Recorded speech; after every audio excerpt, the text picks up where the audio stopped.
Hello friends, Siragadikka சீரியலை பற்றி கொஞ்சம் பார்க்கலாமா? ரோஹிணியின் சூழ்ச்சியால் மீனாவோட அம்மாவோட பூக்கடையும் ஜூஸ் கடையையும் ரோஹிணியின் திட்டத்தால் காலி பண்ணிடுறாங்க. மீனா குடும்பத்தில் இருக்கிறவங்க அதனால் பெரும் சோகத்தில் இருக்காங்க. மீனாவை எப்படியாவது பழிவாங்க வேண்டும்னு துடிச்சிட்டு இருக்கிற ரோஹிணி இன்று நேரடியாக சிந்தாமணியை சந்திக்கிறாங்க. சிந்தாமணிக்கு ஒரு பெரிய வியாபாரம் ஆர்டர் நான் கொடுப்பதாகவும் அதுக்கு பதிலாக நீங்கள் ஒரு உதவி செய்ய வேணும்னு சொல்லி கேட்குறாங்க. அதுக்கு என்ன உதவின்னு சொல்லி சிந்தாமணி கேட்குறாங்க. அதான் மீனாவோட அம்மா பூக்கடை வச்சுருக்குறாங்களா, அதை காலி செய்யணும் அப்படின்னு சொல்லிகிட்டு இருக்காங்க. அதை கேட்டுட்டு சிந்தாமணி முதல்ல அதிர்ச்சி ஆகிறாங்க. அப்புறமா மீனா தொழில் ரீதியாக எனக்கு எதிரியா, ஆனால் உனக்கு என்ன பிரச்சனை அப்படின்னு சொல்லி ரோஹிணிகிட்ட சிந்தாமணி கேட்குறாங்க. அதுக்கு ரோஹிணி, அந்த மீனை என்னை ஏதாவது ஒரு பிரச்சனையில் இழுத்து விட்டுக்கிட்டே இருக்கா. அவள் பிரச்சனையில் இருந்தால் மட்டும்தான் என் பக்கம் தலை வச்சு படுக்க மாட்டான் அப்படின்னு சொல்கிறாங்க. அதை கேட்டு சிந்தாமணி, அவள் ஒன்றும் சின்ன பொண்ணு இல்லை, எறும்பு மாதிரி என் காதுக்குள்ளே புகுந்துட்டு என்னை ஆட்டி வச்சுக்கிட்டு இருக்கா. கொஞ்சம் புத்திசாலித்தனமாக தான் இருப்பாள், அவளை பார்த்துக்கலாம் அப்படின்னு சொல்கிறாங்க. ரோஹிணி தன்னோட சொந்த பிரச்சனைக்காக மீனாவோட குடும்பத்தையே சதி செய்கிறாங்க. அப்புறமா ரோஹிணி சதிக்கு சம்மதித்த சிந்தாமணி தனது ஆட்களை ஃபோன் செய்து வர சொல்லி உடனே அந்த மீனாவோட அம்மா பூக்கடையையும் கரும்பு ஜூஸ் கடையையும் எடுக்குமாறு உத்தரவு போடுறாங்க. கோயில் வாசலில் சீதா பூ கட்டி கொடுத்துக்கிட்டு இருக்காங்க. மகன் சத்யா நீ வேலையெல்லாம் பார்க்க வேண்டாம்னு சொன்னேன் இல்லைம்மா அப்படின்னு சொல்லி பாசமாக பேசிகிட்டு இருக்காங்க. இத்தனை வருஷமாக பழகிடுச்சுடா, அதனால் என்னால் இதை விட முடியாது அப்படின்னு சத்யாவோட அம்மா சொல்லிகிட்டு இருக்காங்க. அப்புறமா சீதா பேசிகிட்டு இருக்கும்போது முத்துவும் மீனாவும் அங்கே வர்றாங்க.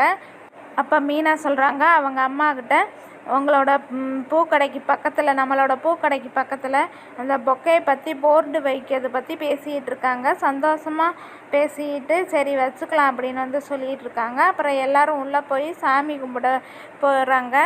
அந்த நேரம் பார்த்து சிந்தாமணியோட ஆட்கள் நாங்கள் கார்ப்பரேஷன் அதிகாரிகள் போல் திடீர்னு பூக்கடையை எடுக்க சொல்கிறாங்க. அதை பார்த்துட்டு மீனாவும் அவங்க அம்மாவும் பதறி அழுகிறாங்க. முத்து மீனா குடும்பத்தில் எல்லாருமே ஏன் கடையை எடுக்கிறீங்க அப்படின்னு சொல்லி கோவமாக கேட்டுட்ருக்காங்க. வந்த ஆட்களும் நாங்கள் கோயில் நிர்வாகம்தான் எங்களுக்கு கம்ப்ளைண்ட் கொடுத்தாங்க, நீங்கள் தரமான பொருட்களை கொடுக்கறதில்ல அப்படின்னு சொல்லி கம்ப்ளைண்ட் கொடுத்துருக்குறதாக சொல்கிறாங்க. அப்போ மீனாவோட அம்மா, முத்து, சீதா, சத்யா எல்லாருமே கேட்குறாங்க. அவங்க எவ்வளோ சொல்லியும் அவங்க பூக்கடையை காலி பண்ணிடுறாங்க. முதல்ல பூக்கடையை காலி பண்ணிடுறாங்க. அடுத்ததாக சந்திராவோட அந்த கரும்பு ஜூஸ் கடை இருக்குல்ல, அதை எடுக்க சொல்கிறாங்க. அப்போ சந்திரா சொல்கிறாங்க, இது என்னோட புருஷனோட உசுறு, இந்த கடையை நீங்கள் எடுக்கக்கூடாது அப்படின்னு சொல்லிகிட்டு இருக்காங்க. எவ்வளவு கதறி அழுதும் அவங்க கேட்காம அந்த கடையையும் கரும்பு ஜூஸ் கடையையும் காலி பண்ணிடுறாங்க. முத்து அந்த கார்ப்பரேஷன் ஆளுகிட்ட போய் சண்டை போடுறாங்க. அப்போ அவங்க சொல்கிறாங்க, நாங்கள் அன்றாடம் கூலிக்கு வேலை பார்த்துக்கிட்டு இருக்கோம், நீங்கள் இப்படி பண்ணிகிட்ருக்கீங்க, நீங்கள் நேரடியாக அதிகாரிகளை பார்த்து பேசுங்க அப்படின்னு சொல்லி சொல்கிறாங்க. முத்துவும் அவங்கக்கிட்ட சண்டை போடுறாங்க. எவ்வளவு சொல்லியும் அவங்க கேட்காம கடையை காலி பண்ணிட்டு போயிடுறாங்க.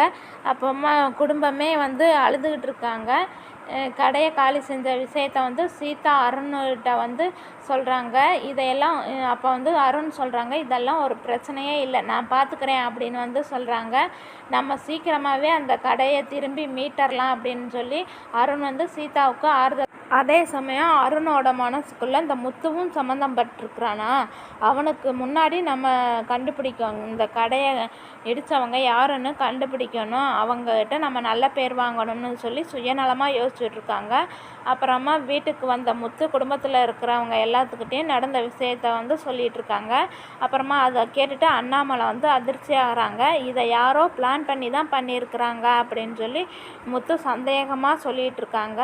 அப்போ விஜயாவும் மனோஜும் 2 பேரும் ஃப்ளாட் படத்தில் கடை போட்டால் இப்படி தான் நடக்கும் அப்படின்னு சொல்லிகிட்ருக்காங்க. சரியாக வரி கட்டணும், ரூல்ஸ் இருக்குது அப்படின்னு சொல்லி அறிவாளி போல் பேசுவதாக நினச்சி நக்கல் பேசிகிட்டு இருக்கிறாங்க. உடனே மீனாக்கிட்ட போய் விஜயா சமைச்சிட்டியா அப்படின்னு சொல்லி கேட்குறாங்க. எனக்கு இப்போ உடனே சிக்கன் பிரியாணி சாப்பிடணும் போல் இருக்குது, நீ போய் சிக்கன் எடுத்துகிட்டு வந்து செஞ்சுரு அப்படின்னு சொல்லி சொல்கிறாங்க. அதுக்கு அண்ணாமலை, என்ன பேசிக்கிட்டு இருக்க, அவளே கடையெல்லாம் இடிஞ்சு போயிடுச்சுன்னு சொல்லி அழுதுகிட்டு இருக்காங்க, அவங்கக்கிட்ட போய் சிக்கன் பிரியாணி வேணும்னு சொல்லிகிட்டு இருக்க அப்படின்னு சொல்லி அண்ணாமலை விஜயாவை திட்டிகிட்டு இருக்காங்க.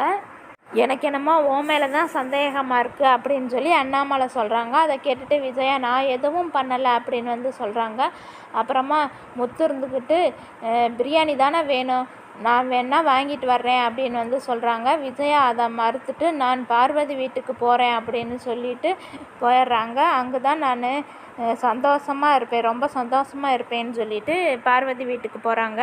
அங்கே கொண்டு வந்த பிரியாணியை பார்வதிக்கிட்டேயும் சிந்தாமணிக்கிட்டேயும் கொடுக்குறாங்க.